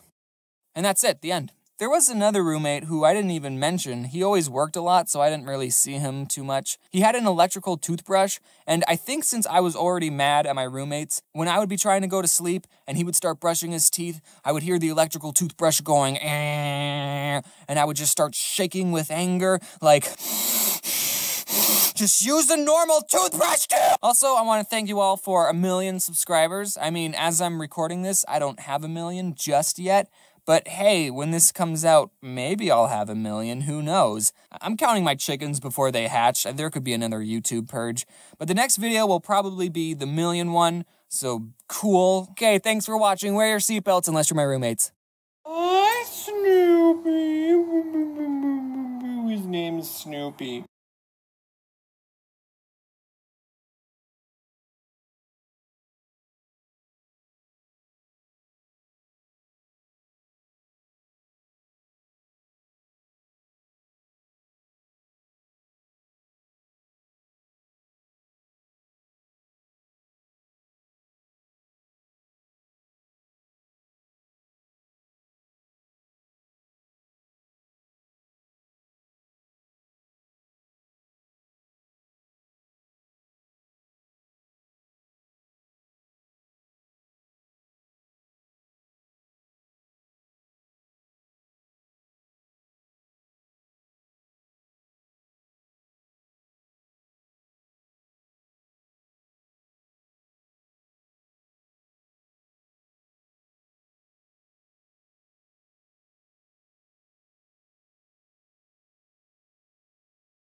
I think that everyone at some point in their life should work in a fast food or retail job. Not to improve their work ethic or anything, but so that everyone knows what it's like to have that kind of job. They wouldn't work in fast food their whole lives, maybe just like for 6 months, just so they get a feel for it. So with that, let's talk about the time when I worked in fast food. I used to work at a very small local sandwich shop. I don't know if any of you guys heard of it. It's called Subway. Our spokesperson was in the news recently. I don't know if you guys look at the news. Did you hear he got beat up in jail? I kind of want to meet the person who beat up Jared more than Jared. Not in person. We wouldn't meet in person, obviously. But like, he would be behind bars, and I would just look at the guy who beat up my spokesperson. How many people get to say that they beat up a fast food icon who is also a pedophile? Only one, and it's that guy. Okay, but seriously guys, working at Subway was probably one of the most easiest jobs out there. I don't know why I'm about to complain about it to you guys. We got free cookies. And you know the comic with the Subways in Hell? I was actually working at Subway when I made that comic. I just think it adds sort of a little bit of value to it. You see, the owners, who are husband and wife, can you believe it, of the Subway I worked at owned 2 stores. One of the Subway stores was in a Walmart on an Indian reservation, because we have those in Arizona, and the other Subway was the Subway I worked at. And since the Walmart store was always busy, the owners would spend 99% of their time at that store. So I didn't really have a boss most of the time. On the off chance the owners did show up, they would just pick up some food and then they would make sure I was making sandwiches the right way. And every time I made a sandwich in front of them, they would always find something wrong with it, without fail. You put on too many olives. Do you know according to the Subway formula, you're only supposed to put on 8 olives on a foot long? 8! One for every other bite. That's just ridiculous. Can you imagine someone just counting out 8 olives? Nobody does that. I usually worked the closing shift, and at the end of the night, we would turn the alarm and we'd have 60 seconds to get out of the store. But one time I had the opening shift, so I unlocked the door to get in with my key, and the alarm went beep, beep, meaning I had 60 seconds to turn it off. No big deal, right? I've turned the alarm on all the time when I was closing. So I go to the little control panel, and I type in the code, and nothing happens. The beeping is still there, and the clock is still ticking down. So I go, okay, I'm going to press each button very carefully. I'm going to make sure each button makes a beep when I press it. Beep, beep, beep. Nothing still happens. So I go, okay, I'm going to make sure to press each button very carefully. And I start thinking, did they change the passcode without telling me? Well, this is the only passcode I know, so we're just going to try it again. And I press each button very carefully. Beep. Beep, beep, and it goes quiet. And then the alarm goes off. I still had like 20 seconds left, but I guess when you get it wrong 3 times, it automatically assumes that you're a burglar. So while the alarm is going off, I look on the contact sheet for the owner's cell phone number, I step outside, I call him, and he doesn't pick up. So I go back inside, find the number for the other Subway store. They open an hour before we do. Someone picks up with their stupid voice, "Oh, thank you for calling Subway, I'm blah, blah, blah, blah, blah, blah, blah, blah. How may I help you?" And I go, "Hey, is Mike there?" That's not his real name, guys, don't worry. And they go, just a minute. "Yeah, sure, I have all the time in the world. The cops might be on their way, but take your time." So, Mike picks up. "Yellow. Hey, Mike, this is James. What's the passcode for the alarm?" "Who is this?" "It's James. What's the passcode?" "What are you doing there, James?" "Why aren't you answering the question?" "I have the opening shift." "Is the alarm going off?" "Yeah, no one told me the new code." "Yeah, we changed it. It's the last 4 digits of your social security number." "Oh, okay, thanks, Mike." I don't know my social security number. So I finally get the alarm off. No one showed up, thankfully. Which I actually don't know if that's a good thing or not, now that I say it out loud. We did have a store manager who would make the schedule and sometimes tell us, "Hey, can you guys do a better job at your job?" But other than that, she was cool. She watches my videos and so do her little brothers. They're big fans. Shout out to Ivan and Andy. Those are the brothers. So get this, at Subway, you only work with one other person. Just you and them in an empty Subway for 5 hours. I mean, we weren't empty all the time. Okay? And when you're not making sandwiches, you have other stuff to do, like stocking the chips, or we had stuff to do. But okay, we did watch a lot of Netflix and do homework, so I mean, that other person you worked with would make or break your entire shift. It wasn't the annoying customers. I kind of got used to annoying customers. So I worked with a lot of crappy people. And I also worked with a lot of people who I would probably never become friends with, except in a work setting. You see, you gotta understand the type of people who got jobs at Subway. potheads. Most of them were potheads. And some of them are really cool. I'm just going to go over a couple of the characters that I worked with. There was Tyler. I freaking love this guy. He smoked a lot of weed. He actually taught me what vaping was, and he got me into Clash of Clans. I actually mentioned him and his girlfriend in my riddles video. I don't know if I ever told him that. And of course, I have to mention Corey. He was cool. We watched How to Get Away with Murder on Netflix, and I've also hung out with him outside of work. What him and Tyler had in common is that they would actually do their job, which you gotta appreciate. Then there was this guy. And get this, who was also named Jared, and he was fat. I know, right? He's like Jared before. He loved marble, and that's like the only thing he would talk about. I can say these things. He doesn't watch my videos. There was Sarah. She was cool. She made me a bread bowl. And her boyfriend, Jay. He talked about chakras and third eyes. He was interesting. And also, there's Anthony. He's cool. What's up, Anthony? For the 100,000 sprinkles video, I actually went back to Subway to use their scale because I knew they had one. And we counted 500 sprinkles again just to be more accurate for the 100,000. And Anthony helped me count instead of working. I mean, at least he got paid minimum wage for it. So 2 more stories before I go.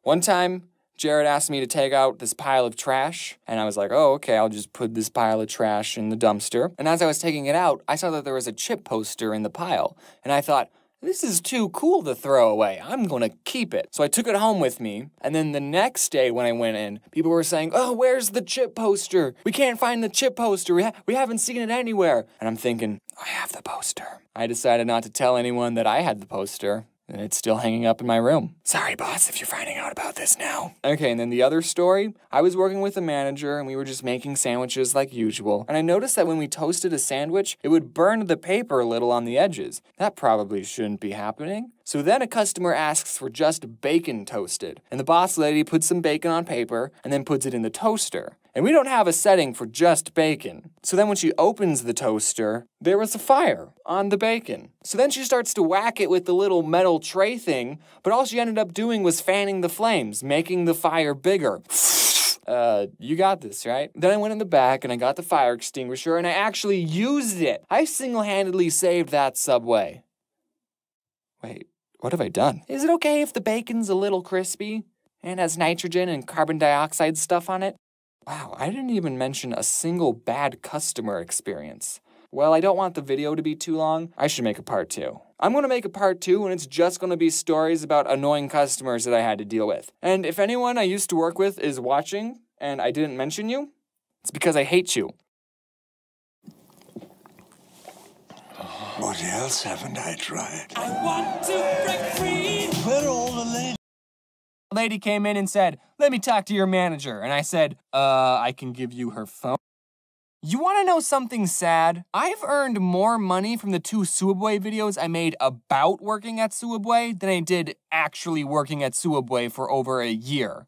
So here we go, Subway part 3, baby. I still got more to say. I used to work there, in case you didn't know that. When I moved out and was all on my own for college, I was feeling a little lonely and homesick. So one day I decided, hey, I'm gonna get some Subway for lunch. Food that I used to almost eat every day and got for free for over a year, I was gonna pay full price for. I just wanted a taste of home. I wasn't expecting to ever tell this story, but it turns out the employee making my sandwich was a huge idiot. As I was waiting in line, I noticed my favorite sandwich, the turkey Italiano, wasn't on the menu. The turkey Italiano, by the way, is the same as the Italian BMT, but instead of ham, you put on turkey. Very simple change. I asked the worker, did you guys have the turkey Italiano? And he said, no. So then I asked, can I get a BMT, but instead of ham, I have turkey? And you know what he said to me? He said, no. I don't think I'm asking for too much. At my Subway, the BMT and the turkey Italiano were the same price, okay? And what do you mean, no, you can't put on turkey? Who's stopping you? I know for a fact that you don't count the slices of turkey at the end of the night. Just hook me up, please. I'm feeling sad. So I just got the BMT with all the vegetables because it's more food for the same amount of money and I was a poor college student. And also because screw that guy. Have fun trying to close that sandwich. But then when he was all done, he put my sandwich by the cash register and then he just started helping the next customer. And they hadn't even started making their sandwich. Just ring me up so I can leave and then help the next person. But no, I had to wait for him to finish this person's sandwich. If I wasn't so nice, I would have just took the sandwich and walked off. But I didn't.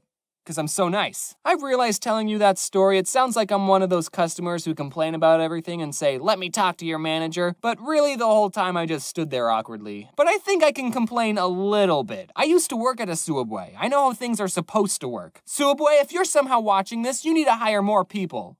Like me. Speaking of me, when I was working at Suabwe, I never liked wearing my name tag because when I was making people's sandwiches, I hated it when complete strangers would say, "Thanks, James." How did you know? Oh, right, the name tag. So I never wore my name tag. I just work at Suabwe, okay? We don't need to know each other on a first name basis. Just take your food. For some reason, I don't like it when strangers know my name. But now that's all thrown out the window. This one time a customer came in and for some reason I couldn't help but feel like I'd seen her somewhere before. Her face was so familiar, but I couldn't put my finger on it. So I made her sandwich, I rang her up, she paid for it, and as she grabbed her stuff she said, "Yeah, I'm going up to my father's funeral this weekend. After my mother died, he couldn't last that long." Oh, that's why I remember her. She came in last week telling me the same story. What are you supposed to say to that? Yeah, that really sucks. I'm just some underpaid sandwich artist with really bad people skills. Did she really not have anyone else to talk to? That just makes it extra sad. I ended up giving her a free cookie. I'm just kidding, no I didn't. Luckily, my coworker Corey heard this and he talked to her and he was very nice. Corey's a lot better at being nice to people. One time I was closing the store, I turned off the open sign and I was opening the front door to bring in a table and chair from outside. But while I was bringing in the table, these two old guys got out of their car and asked, "Are you guys closed?" Yep, is what I would have said if I wasn't so nice. Instead I said, fine. Even though it was past 10, I let them order their sandwiches. When they came in, the 16-year-old girl I was working with was not happy. They started apologizing for coming in so late. "Oh, I didn't realize places in Arizona close so early. Blah, blah, blah, we're vampires." And I said, "It's whatever, just order your sandwiches." And then he said, "Can I have 3 salads?" And I actually laughed. But he didn't laugh. "Oh, you're being serious. I let you in past closing and you want 3 salads? Do you know how many dirty dishes that'll make?" As I was making this guy his 3 salads and 16-year-old girl was making the other guy's 2-foot-long sandwiches, a third guy not associated with these two came in. Guess he didn't see the open sign not illuminated. I finished helping the 2 old guys and then I started helping the third guy and he asked, "What time do you guys close?" 15 minutes ago. But after everything was said and done, the 2 old guys tipped us $5 and the third guy tipped us $1. So I mean, between me and the 16-year-old girl, a $3 tip ain't so bad. I actually heard from one of my old coworkers that the husband and wife owners of my old Suabwe watched my 2 other Suabwe videos. So they might be watching this one, and I just wanted to say that by letting those 3 guys in, I showed initiative and was looking out for customer satisfaction. Yeah. One time I brought a laser pointer into work because I knew I'd be bored, and I was. Except the boy I was working with was shining it outside at the cars driving by, and I told him not to do that because it's probably stupid, illegal, and really dangerous. Later, I was going to go clean the bathrooms. I saw the laser pointer on the counter, and I said, "Hey dude, while I'm cleaning the bathrooms, don't shine the laser pointer at the cars." I told him that. When I was all finished cleaning though, I saw him sitting by the window just shining the laser at the cars. At first I wanted to go up to him and say, "Dude, stop." But then the other part of me thought, I'm not this kid's dad. I told him to stop twice and he didn't listen. Whatever happens is his problem. He ended up getting fired. Yeah, a lady came in and said, "Let me talk to your manager." And I said, I can give you her phone number. And boom, he got fired. I know I'm the one who brought in the laser pointer, but I don't really blame myself for him losing his job. That was a stupid thing for you to do, kid. Once again, I was the good employee. I mean, I didn't show that much initiative that time, though. So before I worked at Suabwe, I like to go to this taco place and get the same thing every time, the carne asada fries. Later, I learned that the carne asada fries are 2,000 calories. That was the only thing I ever got at this taco place. And I used to be super self-conscious, thinking, man, these employees must think I'm so weird coming in getting the same thing over and over. But then when I worked at Suabwe, I learned, nope, fast food employees don't care about you or your order. Unless you're mean to them or tell them that you're going to your dad's funeral, fast food employees will not remember you. One time someone came in and told me, "I'll have the usual." And I said, "I've literally never seen you before in my entire life." I didn't really say that. If any of you are working at a really slow Suabwe, here are some fun games for you to play. Cut up a loaf of bread into small pieces and make a mini sandwich with 1 meat and 3 different vegetables. Give it to your coworker and have them eat it without looking. Then they have to guess what's on the sandwich.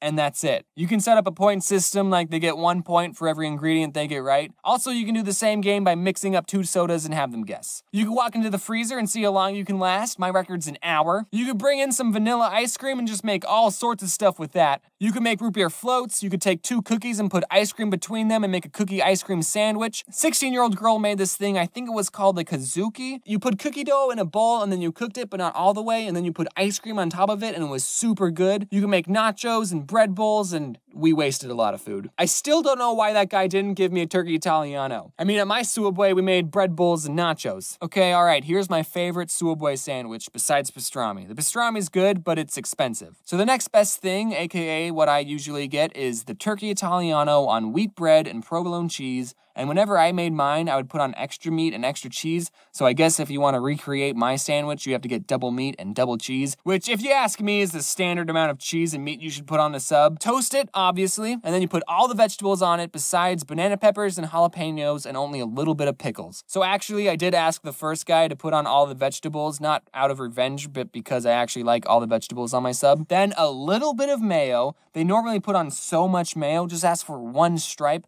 and then the same amount of mustard, and then some oil, vinegar, salt, and pepper, and then wrap that puppy up. And I was going to insult a sandwich that Subway has, but if Subway is ever going to hire me as their new spokesperson because they need one, I can't be insulting one of their sandwiches in a video.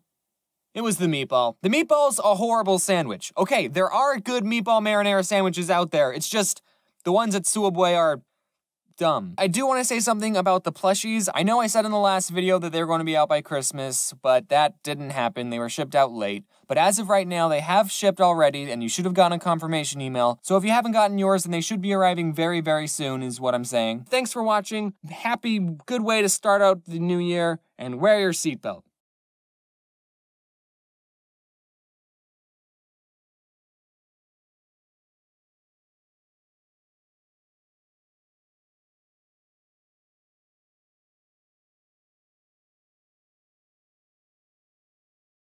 I'm gonna go out on a limb here and say that you, yes, you watching this right now, are an introvert. How do I know this? Because you're watching YouTube videos instead of being outside. What are you doing on computer? Go outside, so beautiful! Don't worry, I'm an introvert too. I got an email from an 8-year-old once. He said he liked my videos. It was one of the worst emails I ever got. So I'm just gonna briefly explain what introvert means to all the 8-year-olds watching this. Hey kids, are you ready to learn? An introvert is a person who doesn't really like to play with other kids. This doesn't make them sad that they're lonely, they just would rather play by themselves. Think of it this way. Has your friend ever asked you to play with them, but you didn't really want to, so you asked your mom to make up a reason for you not to go? If so, then you're probably an introvert, or you just need better friends. Me and my mom had a code word, so if a friend was on the phone who wanted to hang out, I would say, "Let me ask my mom." And when I asked her if I said the code word, it meant, "Mom, make up an excuse so I can't go." I'm not gonna say the code word because I still plan on using it. I actually made a comic kinda similar to this back in 2014, and it's one of my most popular comics, so thanks for liking it. Obviously, it would be one of my most popular comics. I mean, look how great it is. Michael, the creator of Vsauce, hey Vsauce, Michael here, has this new YouTube Red show called Minefield. And as of right now, it's the best YouTube Red series. And in the first episode, Michael goes into an isolation room for 3 days. He has no technology, he's all by himself for 3 days. When I first saw this, I thought, hey, maybe I should try that.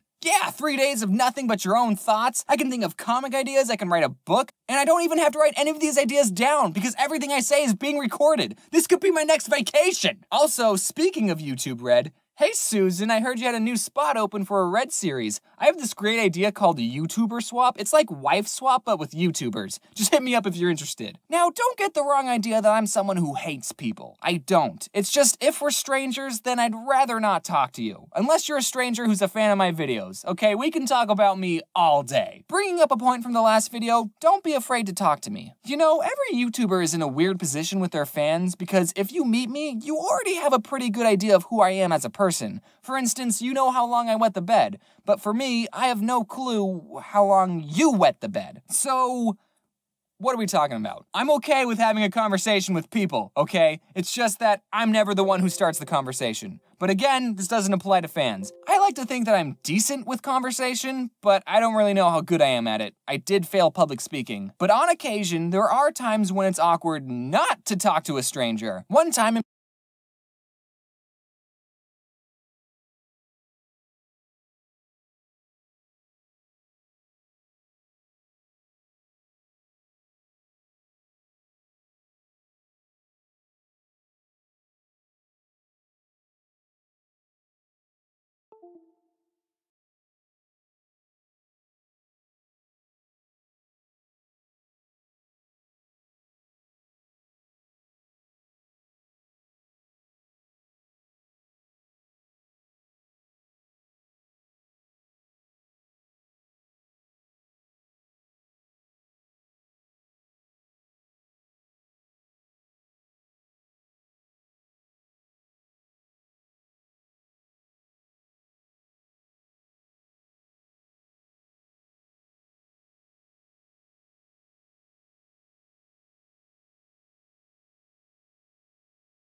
In my college years, I got on an elevator to go to a class and another person got on with me. I live a pretty crazy life, I know. And I did what anyone should do in that situation. I didn't say anything to the other person. But then when we got on our floor, you know how the elevator doors are supposed to open? Well, this time it didn't. The doors didn't open. This is an introvert's worst nightmare, by the way. And it wasn't one of those elevators that you could fit a king-size bed into. This elevator was about the size of a red box. Is the door gonna open?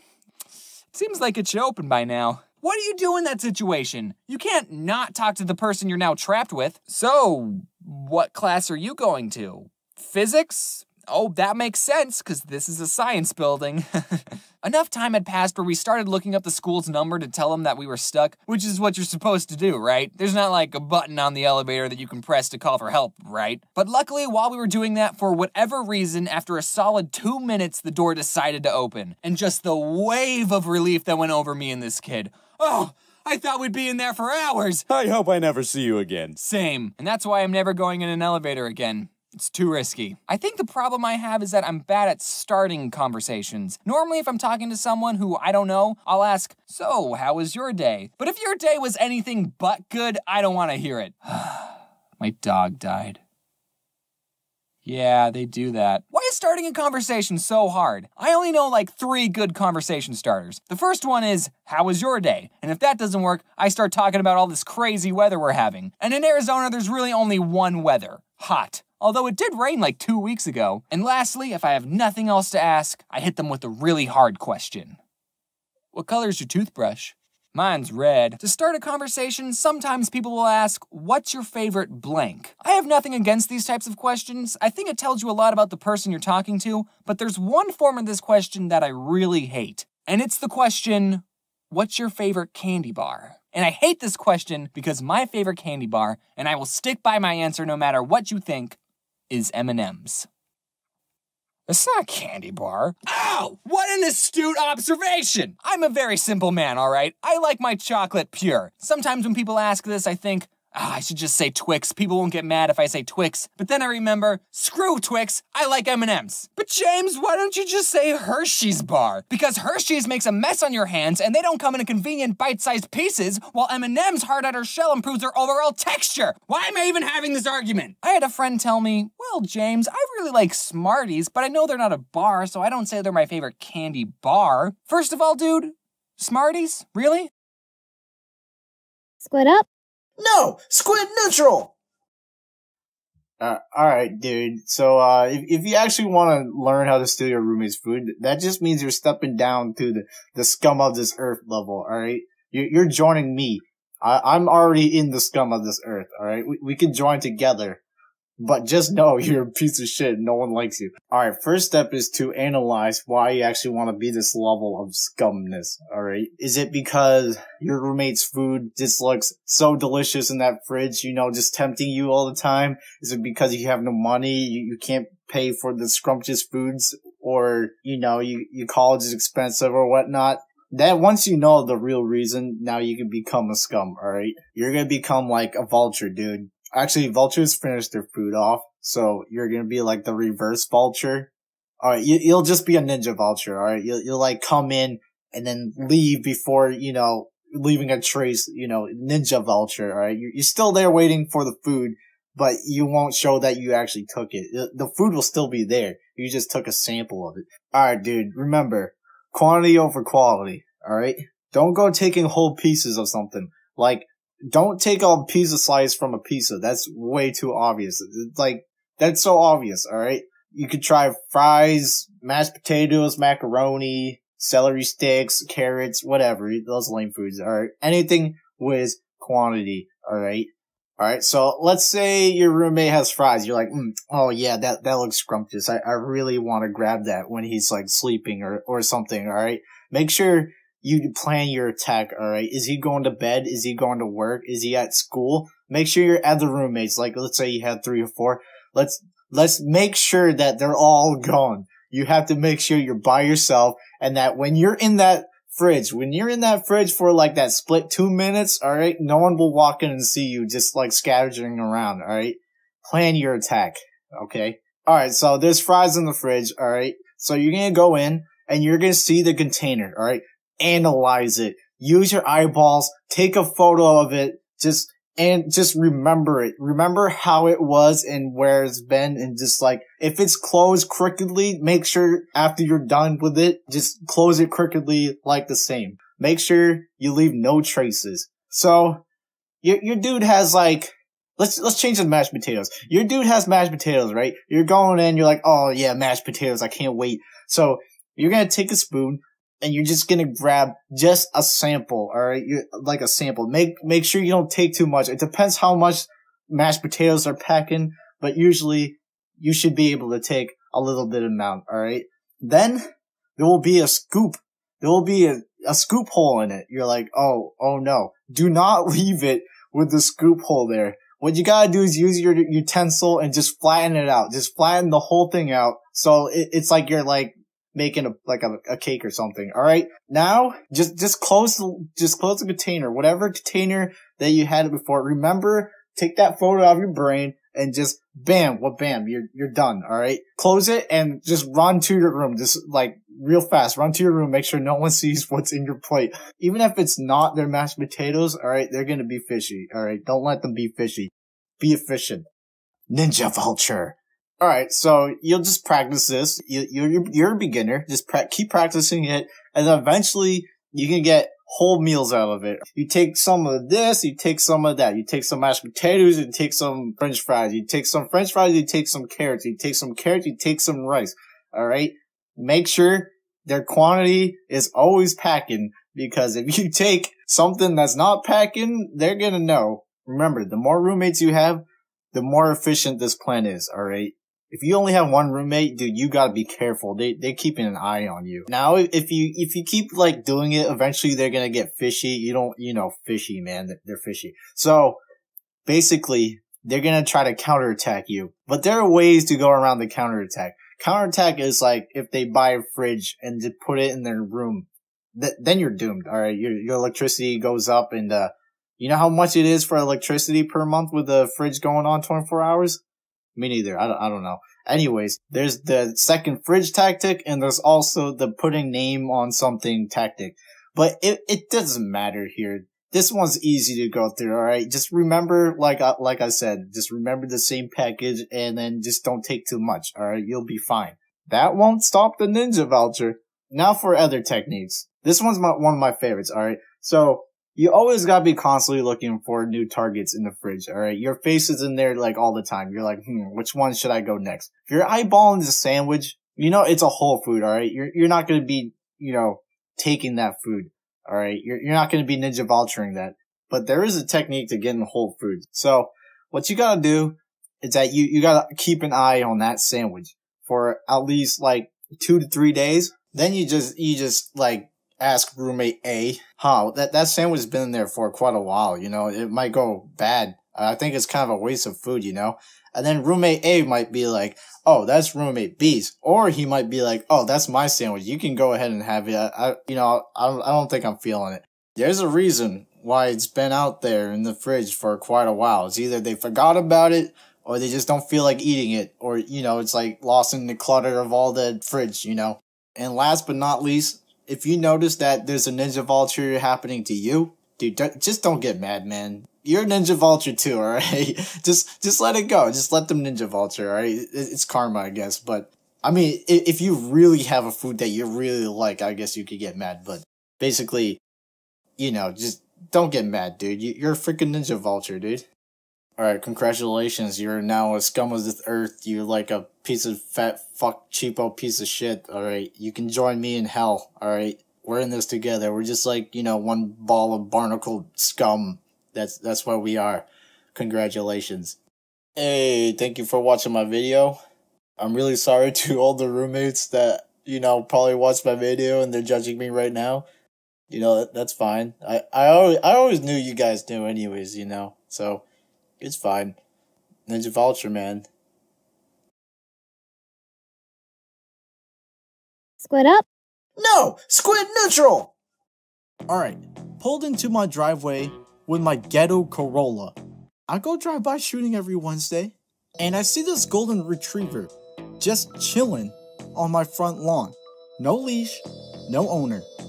My initial reaction was like, I want to pet it. So I get out of the car and start approaching it. Halfway there, and then the dog gives me a little I stop in my tracks because my mind was giving me a little feeling that this dog could potentially be dangerous. It stands up and gets into a position that looked like it wanted a taste of my half Asian booty. Now this dog was a thick boy, thick and tall enough to be afraid of what might to come, you know what I'm saying? And we both get into a standstill, staring each other down, like a cowboy standoff. I felt like if I made a move, it would start to rush at me. So I started backing off slowly towards the car. The dog starts running at full speed on all fours like some kind of doggo beast or something. Of course, I start fearing for my life, running towards my only safety, my ghetto Corolla. I managed to get in, gasping for air in my front seat. It starts pacing back and forth, looking pretty malice, and after a couple minutes, it finally goes away and my life is spared. You thought I was done? Nah, man, nah. 2 weeks later, parents are gone, and they call me to water their plants. Now, being the best son ever, I sacrificed my important gaming time to actually go outside for once in my life and started watering the plants. Time passes by, as I probably was like, just butchering a Panic at the Disco song or something. Then, holy squid, looks like it's about that time. Time to run. Dropped everything I'm doing. Ran. Fearing and out of breath, I survived the second onslaught. Yes! You think it's done? It's not done. Another 2 weeks. Nighttime. Someone mentioned I should do some magic card paint mods for money, and I'm all like, now where did I store my paints that I used for college? After looking all over the house, I figured it might be in my garage. So I went to take a look. Pitch black. Total darkness. Rummaging through, and I thought I heard a chain rattle. I was like, must be the wind or something. Nope, I was wrong. Instantly closed the door. What is this jump scare? Dog is literally chilling in my open garage in the middle of the night, pitch black. What are you doing? What do you want from me, dog? Who's a good boy? Who's a good boy? Yes, you are. Yes, you are. Nani? Well, I guess a little pat won't hurt.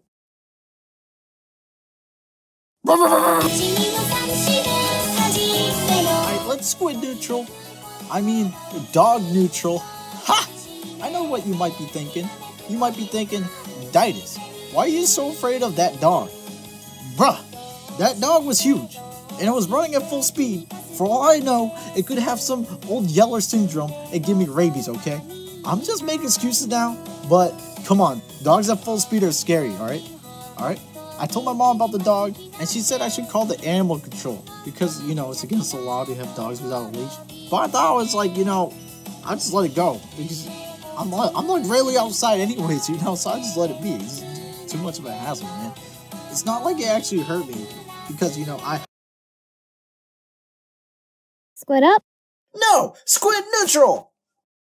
Alright, what's a basement dweller? A basement dweller is a dude that lives in his mom's basement for at least 2 years. Like, it takes 2 years. You get like a certificate that appears out of your face, out of nowhere. You just reach out and grab it. Then you're officially a basement dweller. But whoa. It's not that easy, dude. Let me give you some tips, dude. Alright? Let me give you some tips. From my basement. First of all, you're gonna be in the basement for most of your time. So you need someone to make you food. And let's be honest, dude. You're probably too lazy to make food. You're just straight lazy. That's why you're in the basement like most of the time. So you're gonna need like a mom or something to cook you food and call you up when you're ready. Just like scream at your name and you're like, man, not right now, I'm in the game. Second of all, you didn't make your private space optimal. Because the reason why you're down here in the first place is because you like the privacy. This is when you need abnormal sleeping hours, alright? Go to sleep at like 6 a.m. or something. Because, you know, the rest of the world's sleeping, your parents are sleeping, or whatever. And then you have your alone time, you know, you need this time. It's the best. This is when the basement gods are like looking down on you and they're like, oh, good job, good job. Do not sleep in your basement, no matter how much you like your basement, alright? The bugs, the spiders will, you know, straight up crawl in your mouth and lay eggs, alright? Don't do it, dude. You freaking bugs just love that habitat. They're like, oh, like, look at this moist air. I can't wait to crawl over you while you sleep. Alright? Don't do it, dude. Don't do it. This is where your normal room comes in, alright? Your goal here is to make your real room just useless as possible, alright? You're only there to sleep, change your clothes, or just like, you know, hang your trophies or something, alright? You're gonna be in the basement. Your goal is to straight up wake up and just like, I don't know, do your bathroom stuff and then straight go to the basement, alright? That's your first thing you do, okay? You're basically gonna live off your computer. So you need a good chair, alright? Your butt's gonna hurt. You're not gonna regret it. You're gonna merge into the chair. You and your chair is one, okay? Obviously, don't forget about your video games and, you know, everything else. There's perks to being in the basement, alright? Let's say you're watching anime. You know, like 90% of the time, you know, they're just straight moaning. The voice actors are moaning. It doesn't even have to be like porn, dude. It's just straight little girls going, So, since you're in the basement, no one could hear you. Seriously. Like, you can scream and it would barely reach. I mean, if you're loud enough, I guess. But most of the time, they won't hear you. They'll be sound asleep during your nightly hours. And then, like, you can hear every footstep. If you have stairs to get to your basement, right? So, if you're doing something fishy, you know, you feel like doing something, you know, really fishy, you can hear the footsteps and you're like, oh shit, alright, it's time to, like, stop whatever potentially creepy thing you're doing. We're not gonna be savages here, alright? So, make sure you have great lighting, like, have a lamp that provides, you know, nice warm energy, not like poopy white light or just like poopy poop. Don't make your basement poopy, man. Just don't do it.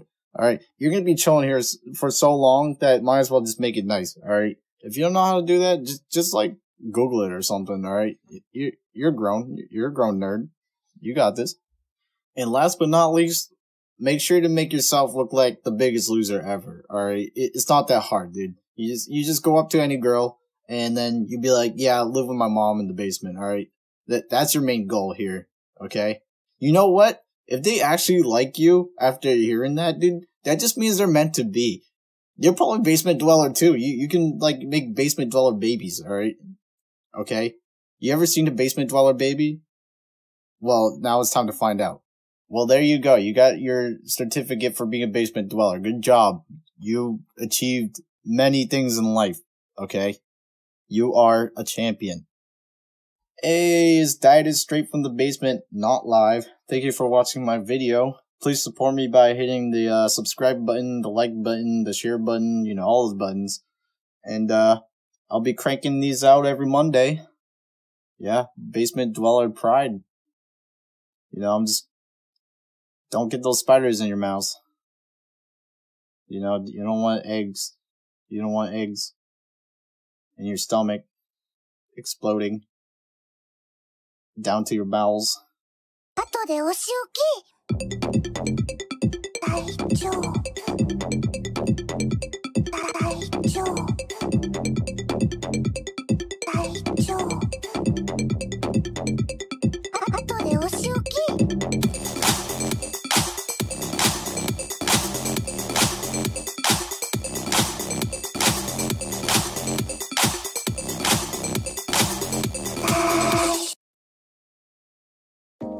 Overenskomsten er vigtig for mig, fordi den sikrer, at jeg kan have et liv ved siden.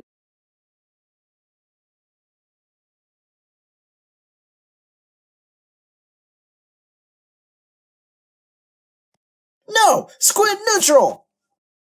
Choosing between a fork and a chopstick is like the hardest thing ever for a half Asian person. Let's say you're eating chow mein and you pick up the fork and your friend sees you and he's like, what you white? You trying to blend in with me? You freaking whitey weeaboo? Or like, if you pick up the chopsticks, they're gonna be like, look at this weeaboo trying to blend in with me, dude. Look at this, dude. Look at this freaking, you're just a Twinkie, dude. Then you lie in bed and you're just overthinking. You're just like, oh, maybe I should have picked the chopsticks. It's like Star Wars, dude. You're either the dark side or the light side. Like, which side do you pick? You know, you might be unfortunate like me and have parents that, you know, didn't teach you your second language. You just speak English. You speak one language. You're freaking lame. You're lame, half Asian. And, you know, every now and then there'll be family gatherings, like a table, and they're gonna be talking one another in their language that you don't understand. And they're gonna be like, "Snai ai chinom daides tunai tom tom." And you're gonna be like, oh my god, I heard my name in mid-sentence there, man. I know they're talking shit about me. Dude, they're totally talking shit about me. They send you a little glare. They're like staring at you with a little glance, and you can just feel it. Like the Force. You look weird, dude. You're like a freaking alien. It's like, what do you actually look like? You have to actually ask people to confirm, like, what you actually look like, because you don't even know. Like, and then they give you weird ass answers. They're like, oh, you look Dominican. Oh, you look like a banana, or like a Twinkie, or like a vanilla Oreo. I guarantee you probably don't look like the race that you actually are.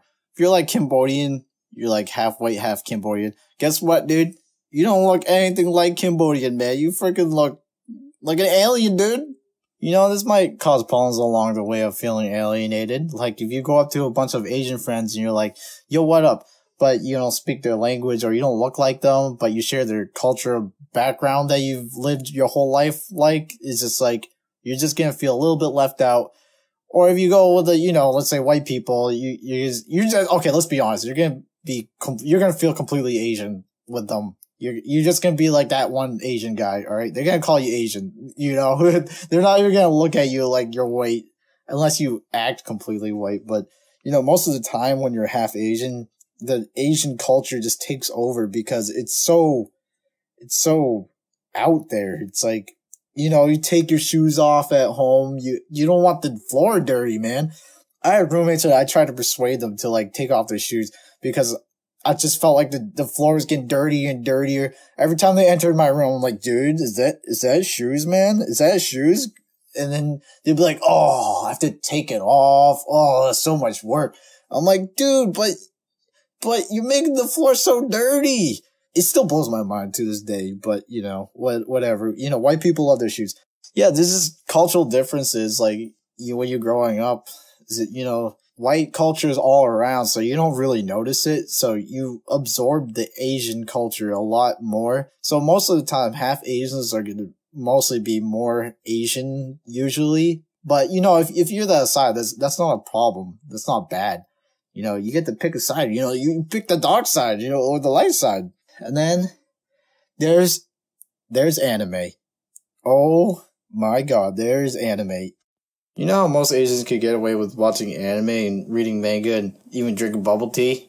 Yeah, you don't get that privilege, dude. Yeah, you're just a weeaboo, dude. If you're caught, you're just a weeaboo. But yeah, that's fine, man. That's fine, dude. Just let it go. Just let it be. Just let it be. So me and an Asian friend go to the mall. We're gonna get some sushi, we're hungry. And, my friend orders something. The dude's Asian. They're both Asian. And then, guess what? Yeah, he gets a discount. Guess what I got? Zippity-doo-dah. Zippity-day. I'm sorry if I'm talking in a half Asian, half white perspective. I'm pretty sure the Blasian or the Mexican Asians are pretty cool. But, I don't know anything about them. But you could probably still plug this into that. If you have more experiences, just, write a comment below. I'm just kidding about having to choose a side, you don't have to pick, Just be proud of being a half Asian pride, yo. Be proud. Hey, thanks for watching my first video. There'll be a new video every Monday. And if I don't get it in, just kill me. Just kill me now. And, yeah, show support by hitting the like button, subscribe. Write a comment, and I'll see you then, nerd. 後でお仕置き